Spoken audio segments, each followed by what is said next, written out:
let there be peace. I am a stand for peace, so let there be love. I am a stand for love, let there be joy.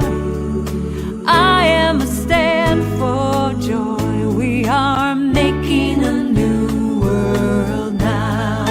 Let there be peace. I am a stand for peace. Let there be love. I am a stand for love. Let there be joy. I am a stand for joy. We are making a new world now. Let there be peace. I am a stand for peace. Let there be love.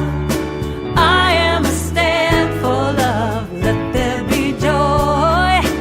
I am a stand for joy. We are making a new world now.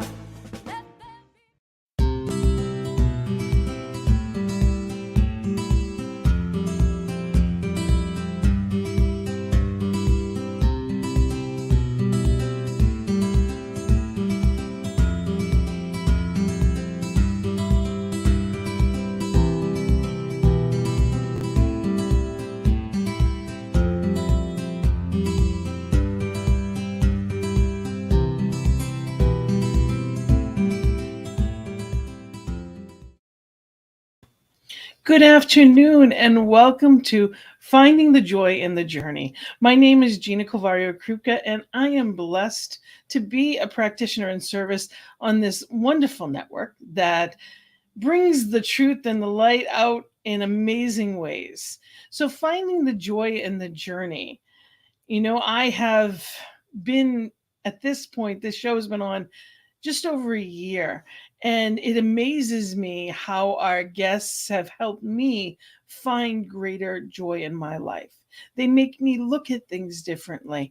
And that's the point of this show, because joy is always there. But am I aligned with it? Am I aligned with spirit as me and bringing that out? Sometimes, especially when the world looks so the world looks so harsh sometimes. It can be overwhelming. How do I find that joy when things seem so heavy? And today I have the perfect guest to help me to talk about that. Because here we are in these times where we look at the news and we look all around us and we have these questions. And we forget sometimes, or at least I know I can forget sometimes that it's all right here, right now. So to help remind me of that, I have a wonderful guest today. Lisa Medley believes as we create more love in the body, we create more love in the world. As a body relationship expert and embodiment guide, and I love that, embodiment guide. She specializes in helping spiritual seekers, sensitives, and empaths overwhelmed by the world get back together with their body, take charge of their wellness, and give their soul a comfortable place to live. Lisa has over 20 years experience in the healing arts, including a master's in expressive therapy, certification in therapeutic massage, facilitator of conscious dance and movement, training in life and embodiment coaching, and a lifelong student of holistic healing approaches. Lisa is energetically sensitive and views this as a superpower, allowing her to be easily empathetic, directly experience ease and grace, and see life in technicolor. Her kryptonite is being in an overstimulating world where she often feels she's living inside a giant pinball machine. She's committed to thriving in life. Lisa discovered that coming home to her body is the key to sustainable well-being and integrated spirituality. Lisa is passionate about connecting others to experience their body as a beloved steward their energy, and align their physical experience with their divine magnificence. So, someone that I consider a friend and a beautiful human being, I am blessed to bring in Lisa Medley. Hello and good afternoon to you. Hi, Gina. I Thank can't you. believe it's been over a year. I knew it was last February. It's hard to believe it's been that long. Thank you for coming here and being Oh, back with us today. my pleasure, and congratulations for your birthday. It all moves fast. It really does. You know, there's no better time. And the reason that really, I brought her back in, I have to tell you, is that I was giving a message a couple of weeks ago, specifically. It's not that I don't think of her often, but in terms of how perfect the timing is, I was giving a message that was on, basically play and connecting with that part of us.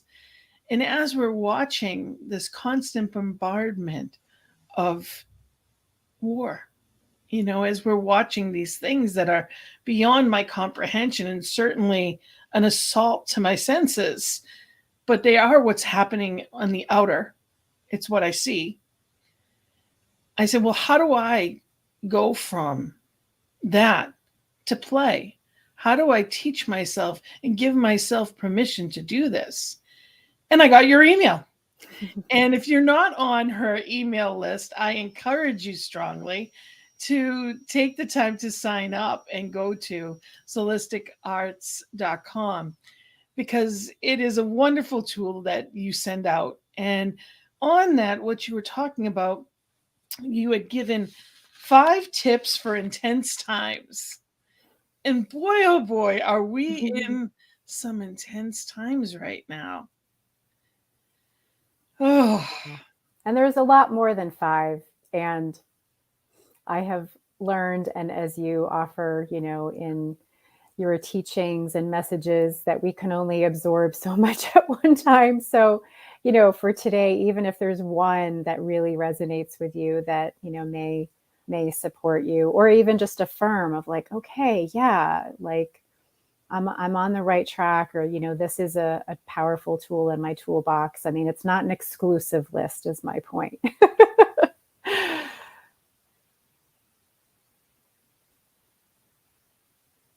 so what have you been up to before we jump into those tips? Yeah. Let us know.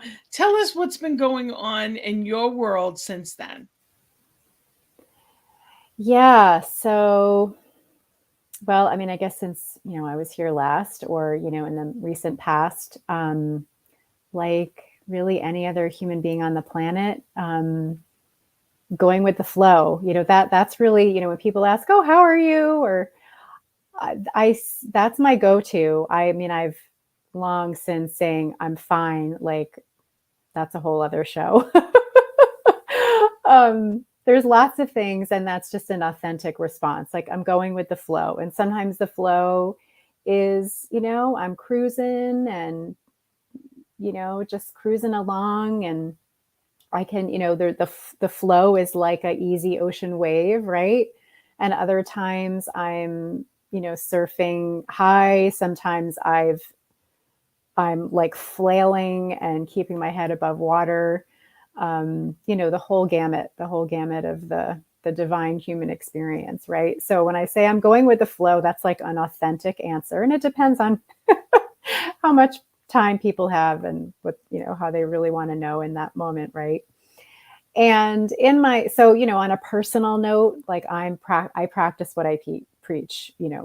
I walk my walk. I teach what I want to learn. Every time I, am in service to, clients or students or anything, I'm saying it for myself as much as I am for other people, of, just connecting with ease and grace and using the body as an instrument, as a tool, as a bridge, as a mode. It's not obviously the only mode, because we're multidimensional and we do live in such a disembodied world. And I believe that's part of the suffering. And is that there is ease within. There's also pain. There's also the whole emotional gamut, which we sometimes do not want to feel. And we are human, that's part of part of the package of being incarnated here. And so I'm practicing that just along everybody else, just doing the best that we can. I've also entered the land of homeschooling or unschooling, still exploring that with our teenage son, and not something I was really on my radar to do. And just, some of the circumstances in the world and in the education world of just like, no, we're going to just do it differently this year. So that's been, basically like it's a whole other, part-time job, if you will. I mean, it's just taken a whole other piece of my brain of just like, what is this? And the core of the why is freedom, just like, oh, right, we don't have to do education this way. There's lots that we'll explore today, I know, with different tips and just the variety of choices to manage intense times, whatever is presented with you, circumstances. Circumstances are real, and we always have choices. We always have choices of how to navigate that. And sometimes that means doing very different things, like homeschooling and doing my creative work too. Yes. Sorry, I didn't mean to interrupt. I want to take you back to one of the things you had said is going with the flow. And some days the flow is a trickle, and some days it is a flood. And it's one of those things that even though you're going with the flow, some days that's a lot easier to do than others. Absolutely. And unfortunately, we are in a society that too often gets caught up in that constant, that bigger, better, faster, more is what I always say, that we're out there. We're not asking, how am I with doing this? And that's one of the things I love about you, is you do ask that. You are very aware of where your boundaries are. And I can remember from the first time we sat down together being in awe at that, because that is the one thing I wasn't raised with. I wasn't raised with, should I? It was just, could I? If I physically could help, then I did, because I thought I had to. I didn't know there were options. And one of the things that I love about what your topics teach and how we go about it is that everything is a choice. And it is such a gift in the way that you empower people to be able to look at themselves and honor themselves as a spiritual being in a physical body that has needs, and be able to authentically determine, is this for my best?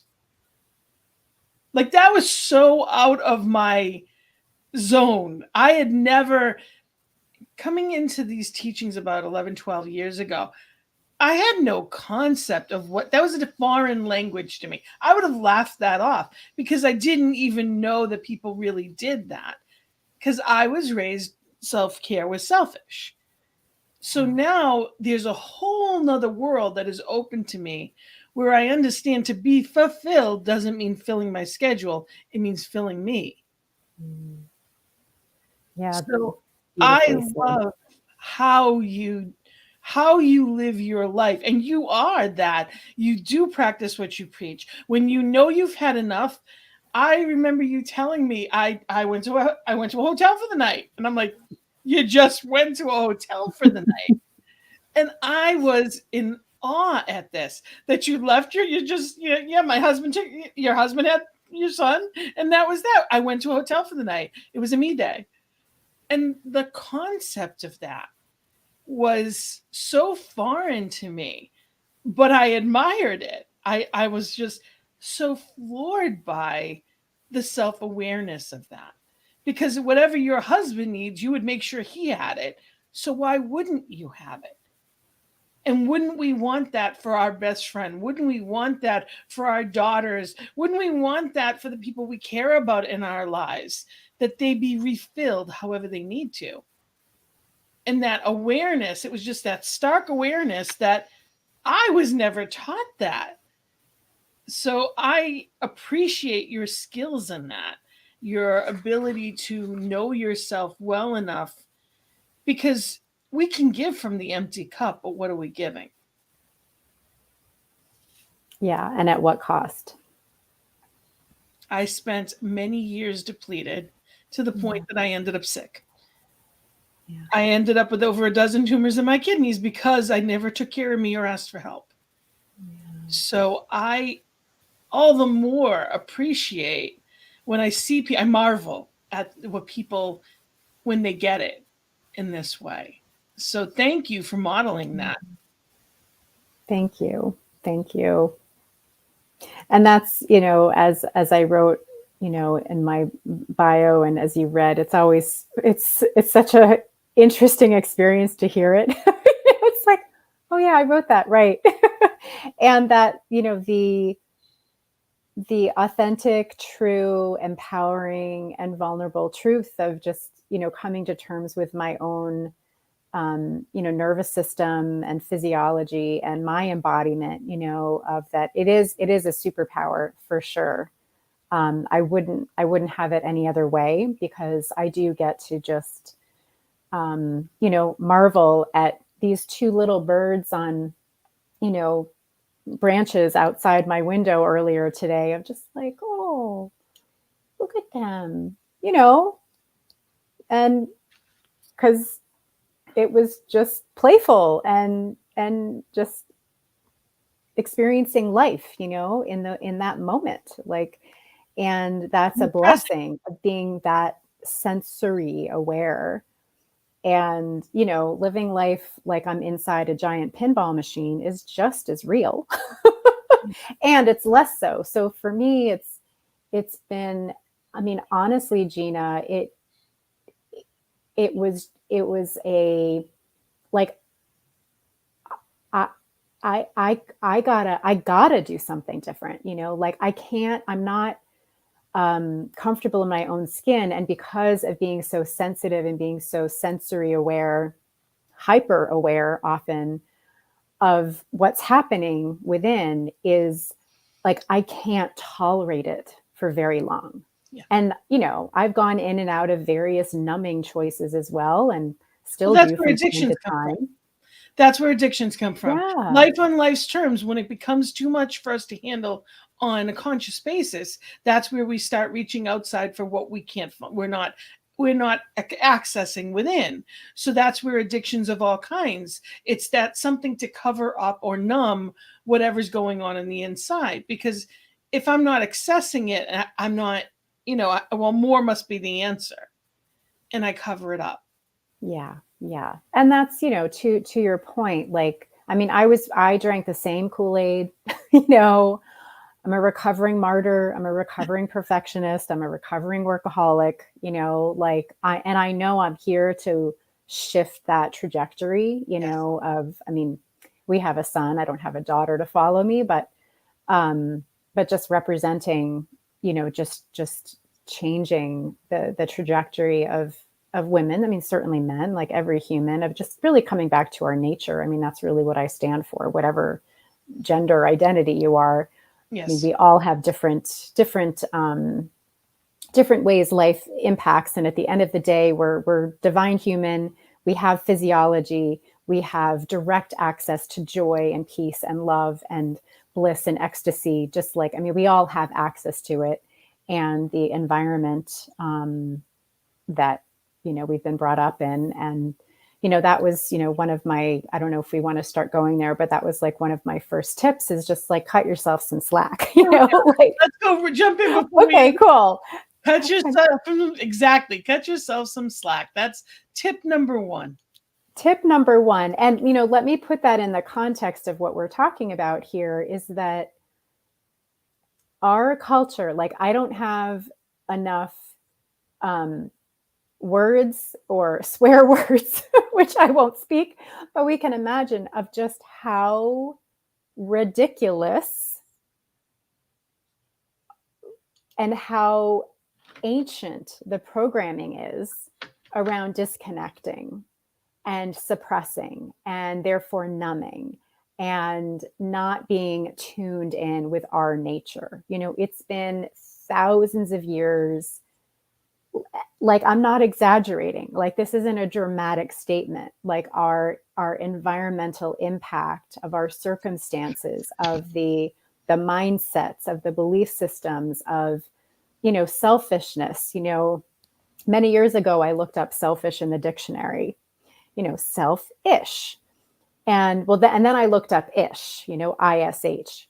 And it says something like relating to, like relating to, like, you know, the colors in my room here is like bluish. It's bluish. It's not blue, but it's ish. It's relating to blue. And I'm like, okay, hold on a second. So relating to myself is somehow bad, wrong, to be What am I judged, missing? criticized, you know, like that doesn't make any sense.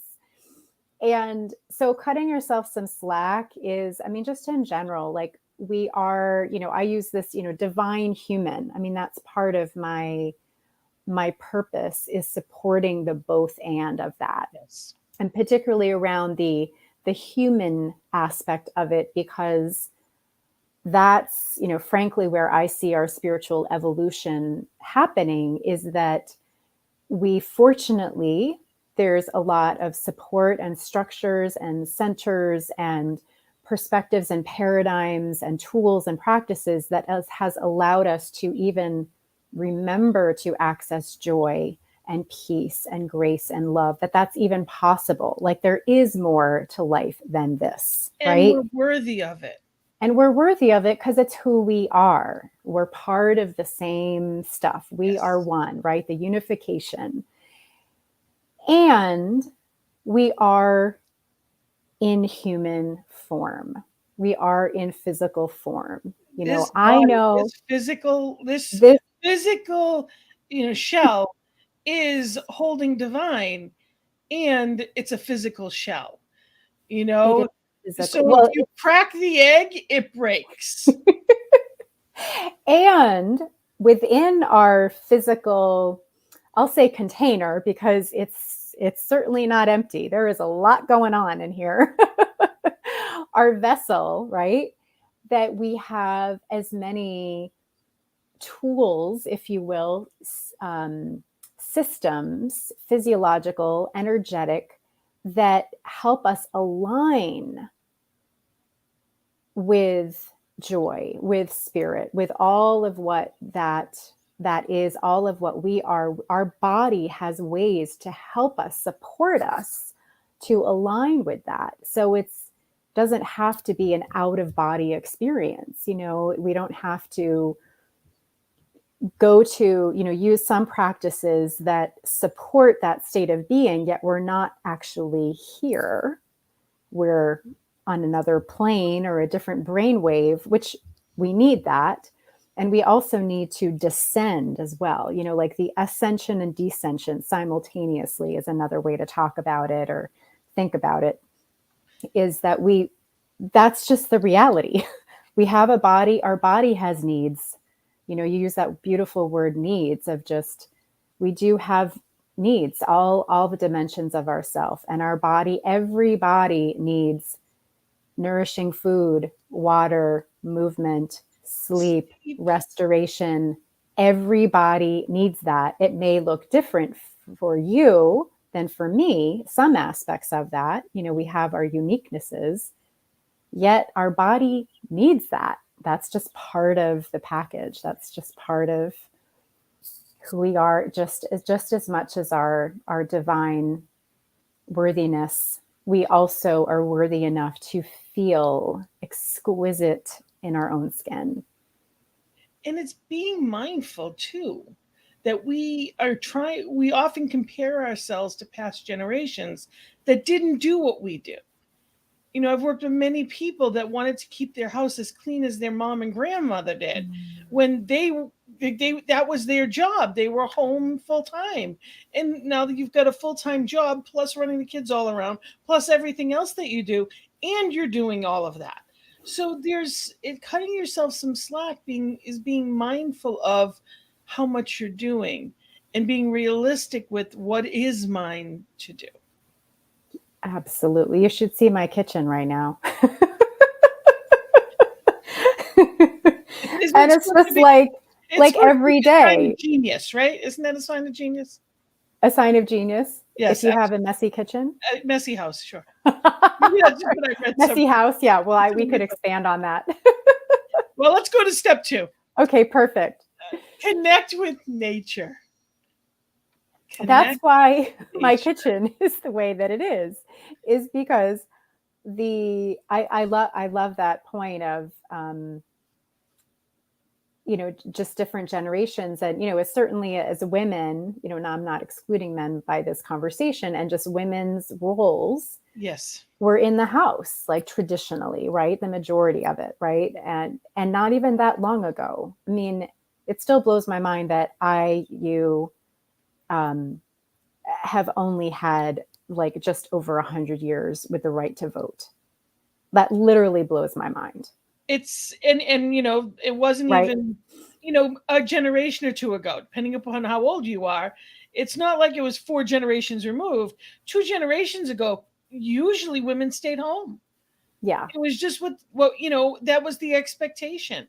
And now there is no staying home. I mean, if you're doing that, a lot of women that are stay-at-home moms, which to me is the hardest job in the world, but they are also doing other things, home businesses or part-time jobs. There's so much that goes with it. So it's being mindful. We have to make a point to find time to appreciate the greater than, and nature is, I love the ocean.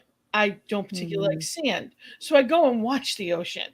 And I know mm. you are all over the beach and you're everywhere. I'm not quite as clearly. We can see the difference here. So, but And that's okay, right? Like, it, however that connect, how you connect with it. the wonder of nature. Mm, There is more than me here. And I know you need that. You love being barefoot in on the ground. What does that yes. do for you? Yes. And just tying it back to the kitchen, like why I brought that up again is like that, like the reason my kitchen is messy. I mean, that would be a judgment or whatever, that I just haven't like, it's what it is because for me, I've just allowed that particular task as like a touchstone for me. It's like, okay, it's 4 o'clock. I haven't been outside yet. I must go outside. For me, like being outside in nature has become non-negotiable, like especially over the last few years in particular, is like it's almost like another entity. It's a relationship that I have. And if I don't connect, if I don't make connection with it, I feel it in many ways. So I've just given myself permission. It's like the dishes can wait.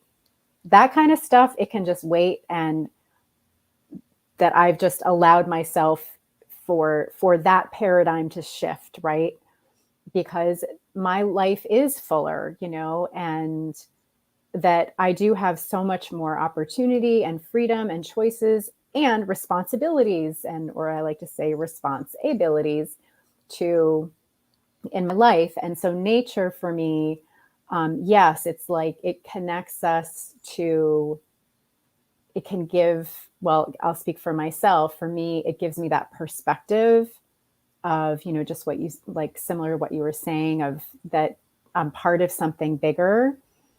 And there's also an energetic exchange, depending on if you do place your bare feet on the grass or the sand, or the dirt or a garden, whatever that is, like when you put your physical body, on the earth, and there's actually a lot of research about, earthing, or you walk amongst trees. There's something called forest bathing, and many other benefits. But part of it is that there is this energetic exchange that happens with the natural world that can help to rebalance your energy. Like, it's not just an idea, like there is a energetic shift that can happen, that you can just feel better. Because there's aspects of whatever maybe, you know, frayed or scattered, it gets soothed, it gets equalized, harmonized to some degree, maybe a little, maybe a lot, depends how long. But that's part of it. And I walk. I mean, I daily. I mean, I'm at this, like, I'm at kind of an hour minimum walk pretty much every day, even in the winter. There was a few days where it was like 14, 19. I don't go out those days, but for the most part, yeah, it's like a vitamin, you know. It's just something, it's just as important to me as sleep, like for me, that's become. And it just helps to calibrate my chemistry and my energy. Something that I encourage people, if you're ever not in the best of moods, go to the dollar store, pick up a bottle of bubbles, and go to the ocean. You cannot be in a bad mood blowing bubbles at the ocean. I'm just letting you know from my experience, you can't. It all washes away. And I'm gonna move on to step 3. Great In tip. the interest of time, stop or minimize mainstream media. And right now, that's one of those things that there's so much behind that. I want to encourage people to feel free to make comments. We are live. We'd love to hear from you. And, you know, before this teaching, before I started really diving into these classes, I just didn't watch the news. It was all negative, so I just didn't watch it. That was my answer. And I guess I hid my head in the sand as if to make myself feel better. And I know that is not the answer. Actually, I had a wonderful teacher, Reverend Ian, Dr. Ian Taylor, that said, "You're not doing anything for it." And it bothered me. Like, I'm like, but, and the truth is, it's about coming up with a balance where you can be in it, but not of it. And for everyone, that is different. And it's a dangerous thing to spend too much time in it. And for me, I catch myself, I keep watching because I'm like beyond appalled and just waiting for it to change. And that's the thing that I keep waiting, like, well, maybe if I watch another 20 minutes, I'll see something good. And there's days that's not the case. So it's all about perspective and the lenses that we're seeing through. And it is really important that we keep our lenses on what we choose to manifest in the world. Because if I'm depressed, if my energies are scattered, if I'm at a place of fear, I have nothing to contribute to the world. And we have power within us to either raise the vibration of the planet or not. And if I'm at fear, I'm making it worse, not better. So that's where the other show, Peace Circle, on Monday nights comes in, because that's the whole point. Is how do I find peace in the midst of this? So tell me, I know you have very strong feelings about mainstream media, and it's important. It's a big deal. You know, you were sharing a documentary that you had seen.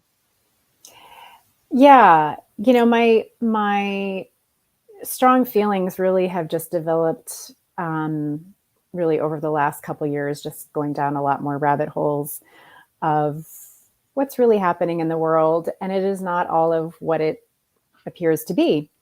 And so part of that, I'm totally with you about a balance, right? And everybody has to determine what that is. We all have different capacities, different tolerances, how much we can ingest and digest and assimilate and still be like sane Well, and thriving. there's days that I know myself enough to say, don't turn it on.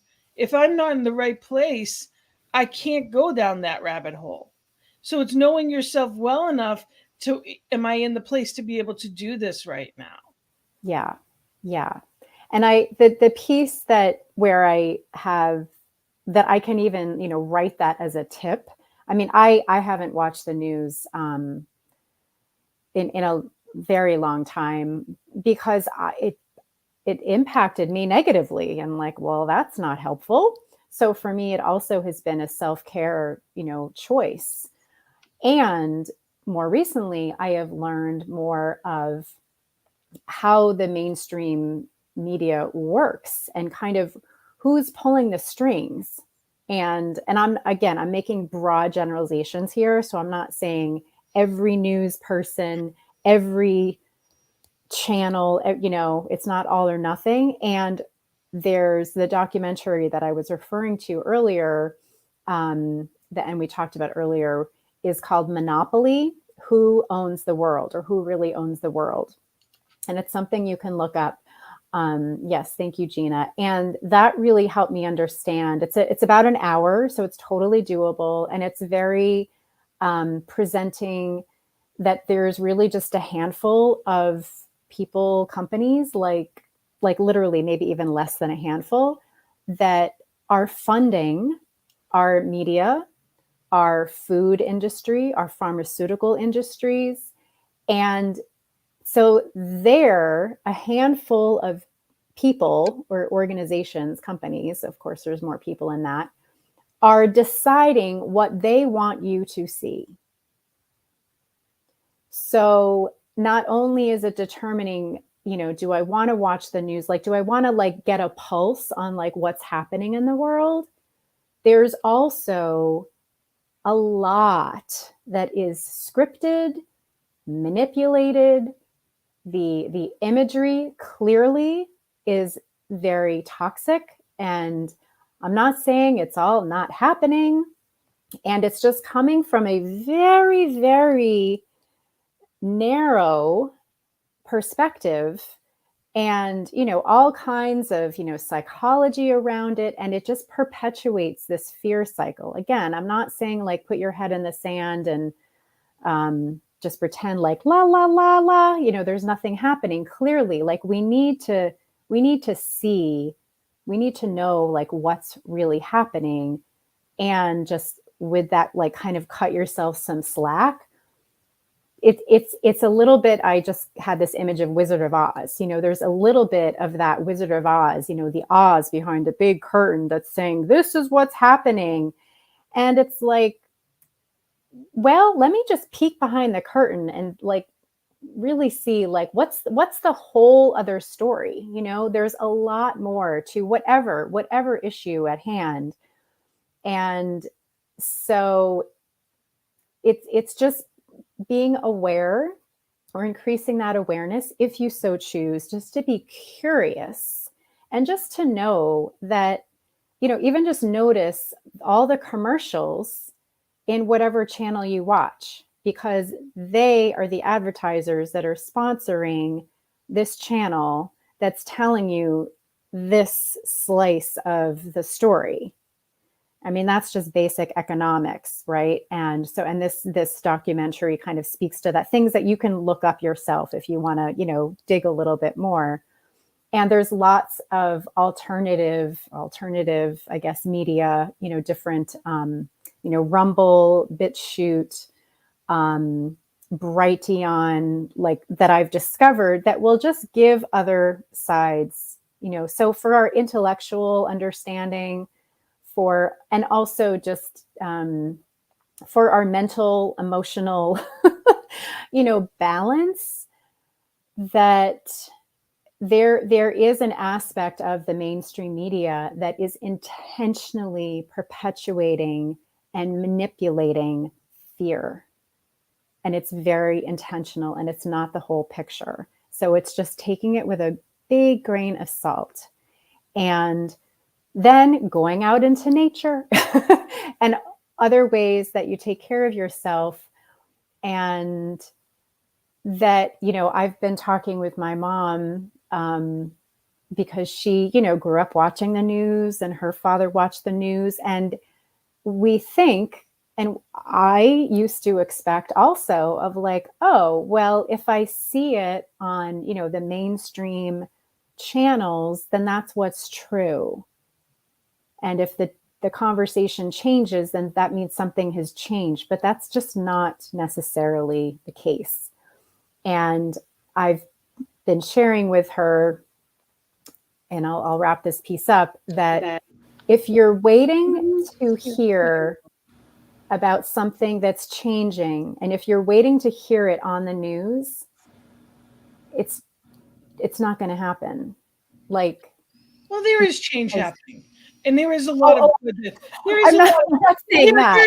There's a lot of good that is coming forth. There's humanitarian efforts in an amazing way, and there's different ways to look at it. And I don't want to go into this because we have a couple more steps, and I don't want to run out of time, because there's a lot of ways to look at it. But it's important that we know for ourselves, what is the best thing for each individual person. Wherever you're finding the news, there's another side. There's another side. And then there's the truth.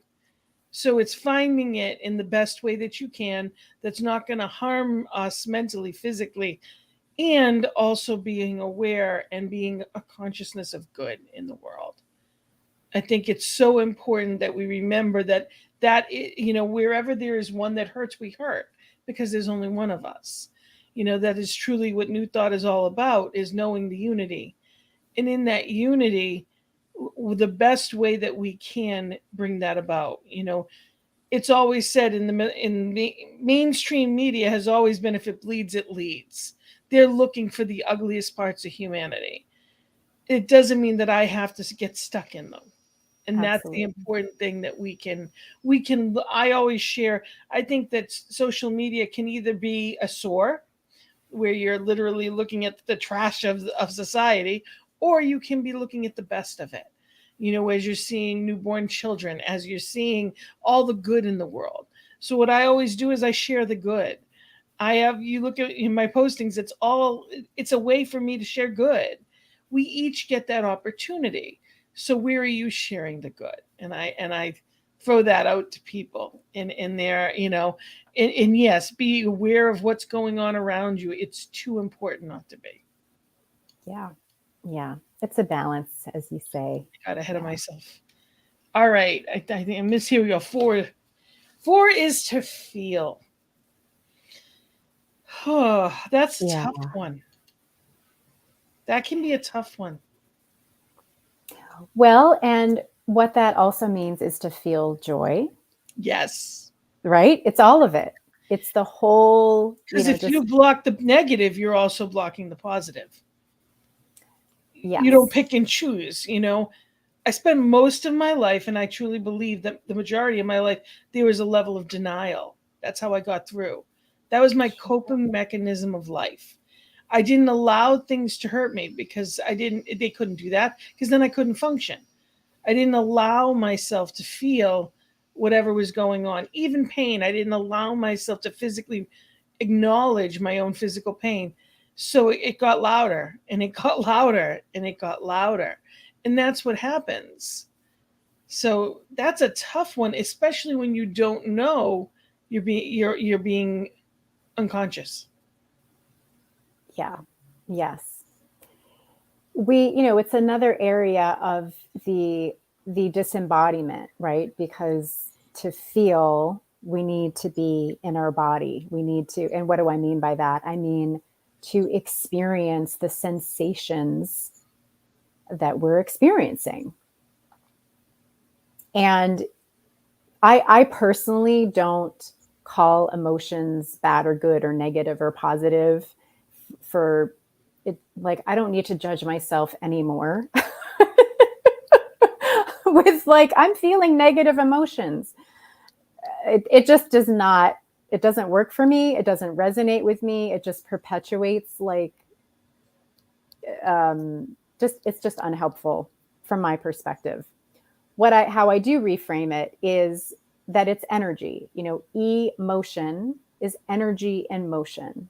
And we're here as the human aspect of us, the animal aspect of us is we feel stuff, and that we are here to feel anger and sadness and fear and joy and bliss, the whole gamut. And like you said, absolutely, we can't just pick and choose, the spectrum of experience. And depending on how you were supported in your, childhood environment, in the world environment, whatever communities you're in, wherever you are now in your life, that's where you really got to cut yourself some slack too. And you just start where you are. And you get whatever support and or tools that you need to feel safer, because that's key. You got to feel safe enough within yourself and or an environment, whether it's a supportive environment or a therapeutic environment. Maybe it's just one person, maybe it's a group, whatever that container is, you got to feel safe enough so you'll feel the parts of us that are wounded, that are contracted, that are painful. We're not going to go there willingly unless we have enough safety to move that energy through us. And yeah, like even in our school system, not that I'm engaged with it right now, and there's a lot of wonderful parts about that too. All systems, there's some wonderful parts, and then parts of it just are off balance. Is we don't get training around that either. Emotional intelligence, that's a whole, there's a lot out there in the world. If you just look up emotional intelligence or EQ or just anything, there's lots of lots of tools and practices to support that. And if there's anything, it's just breath. Just breathing into that, my 13-year-old who I referenced earlier, just when I was able to have a little perspective of just like him riding his energetic wave, like the actual energy, the experience of an emotion, one that is more painful, that we don't want to feel because it's painful. It's almost like it is a wave, actually, just going back to that, like it's just riding that sensation. And at some point, the energy moves and it dissipates and it's not as painful and it's actually moved through you. And then there's more of you available. Yes. And it doesn't block off our joy. It doesn't stop us from succeeding. It doesn't exhaust us. I love the analogy, and I had heard it in the shadow effect. And Debbie Ford's shadow effect. She said that if you hold a balloon underwater, you'd be able to, not a balloon, it was a basketball she used in the example. If you hold the basketball underwater, you can hold one. Wouldn't be a big deal. You'd be able to do that. And the lies that we don't talk about, or the emotions that we hide, the things that happen that we don't want people to know, each one of those is a feeling and an event or a memory or whatever it may be. It's all those little basketballs that are all around us. And we're trying to hold everything down. And one is okay, but over time, there's more and more and more and more. Whether they be beach balls, basketballs, whatever it is, they're trying to float and they're trying to pop up. And we're trying to hold everything down. And that's why people go to the grocery store and there's a teller getting yelled at. There's a cashier that's getting yelled at because somebody snapped. One of the balls got out, basically. They couldn't handle life anymore. And they reacted. It wasn't whatever that person did. They just can't handle all the stuff that they're trying to hold in. And that's when we lash out at the people we love. That's when we say things or do things that we can't take back. So it's being mindful of, how am I feeling, like what's going on with me? When I'm reactive to someone, it's never about them. I don't care what it is. If I'm triggered, it's always about me. And in that mindfulness, we have opportunity. We don't always take it. but we have it. Yeah. And they're cues. And I like to say, of course, like body mindfulness, right? Like we can see it, we can feel it.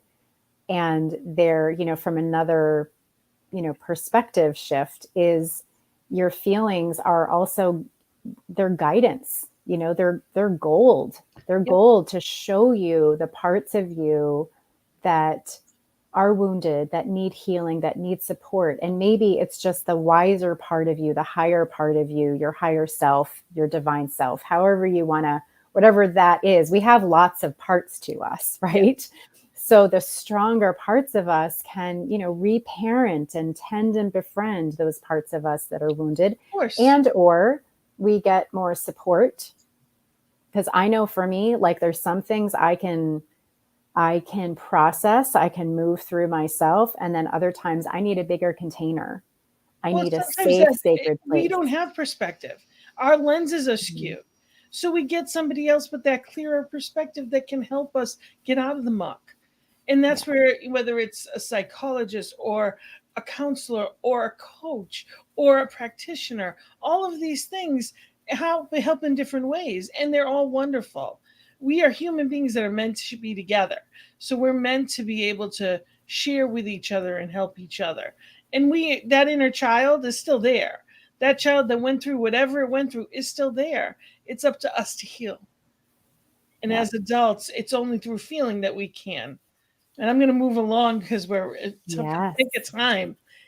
The fifth one, which is so important, and I appreciate so much how you have, shown that in so many ways, is to nurture yourself so that you can shine your light.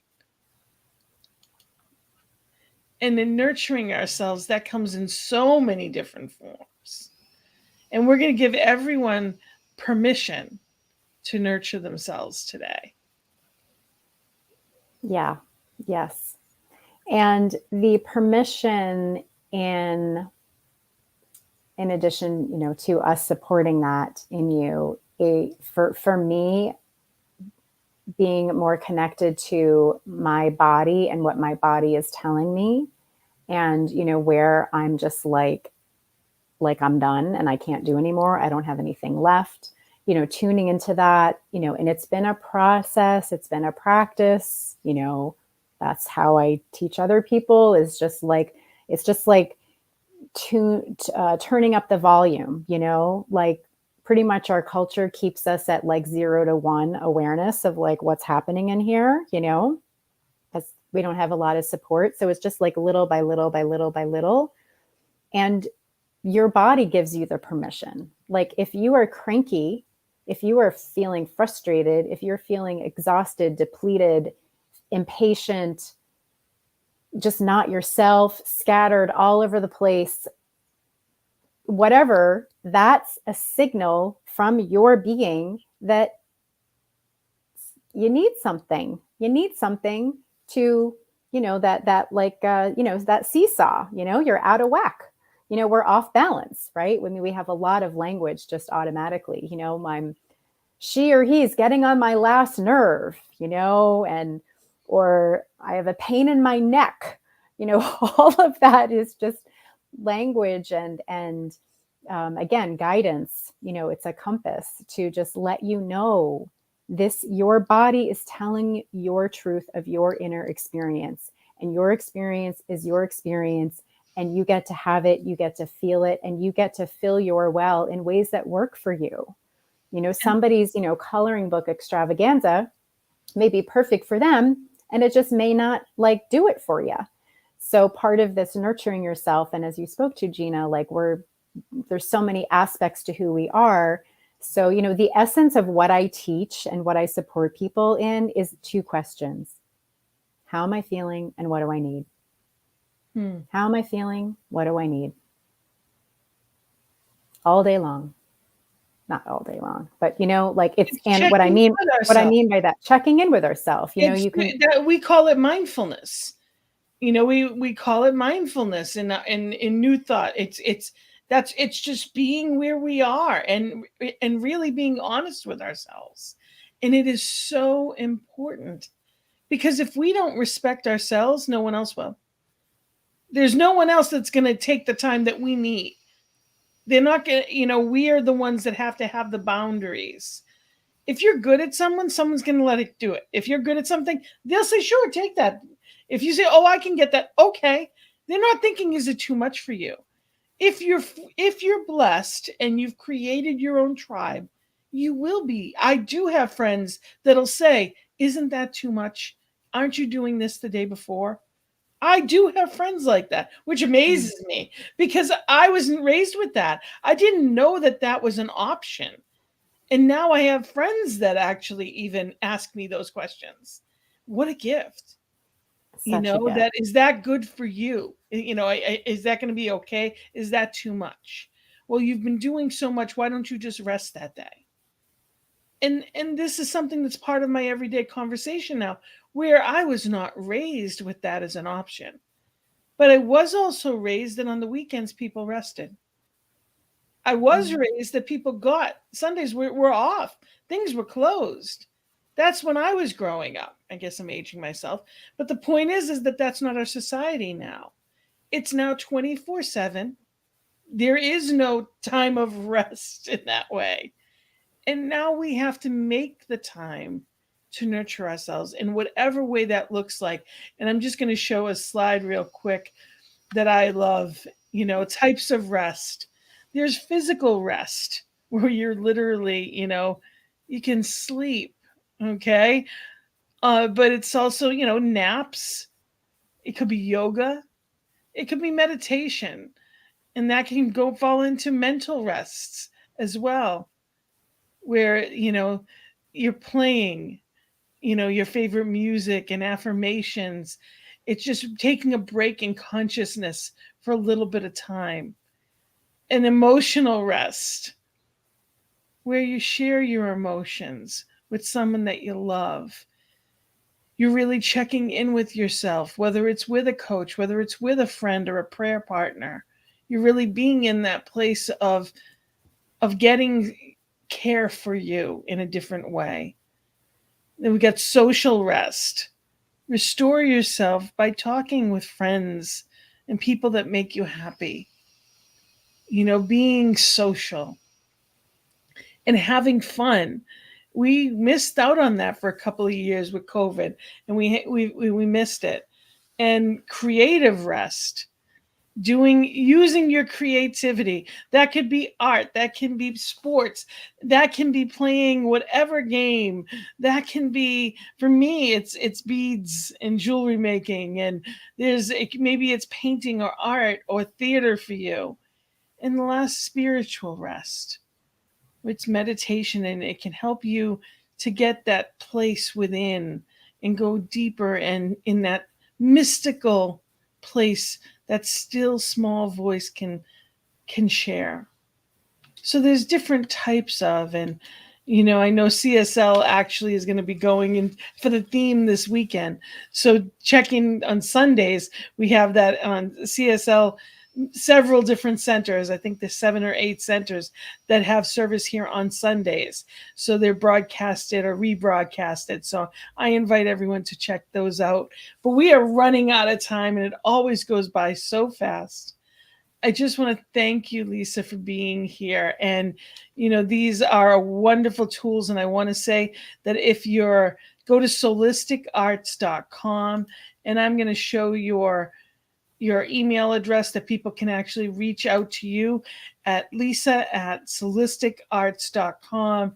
And it's important that, just know that she would get back to you and any questions that they may have. Absolutely. Any last comments for us? Well, with spring coming, I just have this phrase that just keeps running through. Hope springs eternal. Hope springs eternal. And that, from an embodied perspective, and why I have so much conviction about these tips and more, is that we are wired for ease and grace. We are wired for pleasure. We are wired for goodness and light. We are wired to rest as well as effort. And It's part of our nature. It's just built in. And it's giving ourselves permission. It's learning tools. It's having supportive conversations like this. And it's also, calibrating our tolerance for feeling good. That it's okay to feel good, even when parts of the world are in utter chaos. In that moment, it's okay to feel whatever that is, and also raise your own vibe in whatever way that is, replenish your well, fill your well, so we can just keep giving out more light into the world. Absolutely. Absolutely. Thank you for being here with us. And I want to just make sure people know that they can reach out, they can reach me by either on Facebook, or you can reach out to me at cslboston.org. I am the spiritual director there. And also just knowing that we are on this network because it is just an amazing platform that gives, and it gives because you give. So thank you to all that have donated. Thank you so much to all that have made this possible, and know that you can go to ntmedia.org and keep the good going, because we have so much more that we are going to be bringing forth this year. It's amazing. So thank you, Lisa, for sharing this good news. And I want everybody to remember, we can learn from the masters. Children and our pets, they know how to live. So learn from the masters. Take those naps. Take care of yourself. Have fun. And really be in that place of knowing that intense times call for intense measures. So thank you. You're a blessing, Lisa, and I appreciate each one of you watching. Blessings and love. Namaste. Namaste. Thanks, Gina.